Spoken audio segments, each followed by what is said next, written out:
Hi guys, today we're installing the best iPhone screen protector and iPhone case for the 17 Pro, which are the iPhone 17 Pro woven case from Apple and the Flolab One Pro, which is I think the best screen protector. And we are going to start with the Flolab, which includes basically the screen protector itself, which you guys can see, and some installation tools. Inside the envelope it comes the rest of installation tools, which are the dust sticker and the alcohol wipe.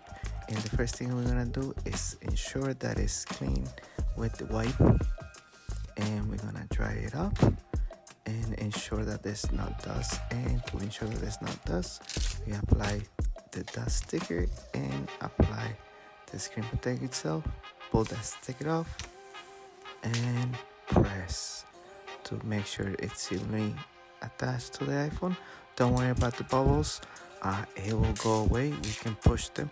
And next, with the woven case, you guys can see, beautiful color. I'm in love with the navy blue and how it contrasts with the silver iPhone. As you guys can see, very nice. I love the details and the buttons on the side. Like I said, I love the color. It has MagSafe, as you guys can see, and the combination between the silver and the blue is just amazing. Check it out. Back, and as you guys can see, there you have it, the screen protector of Flolab One Pro and the iPhone 17 woven case. Thank you guys for watching, and don't forget to subscribe.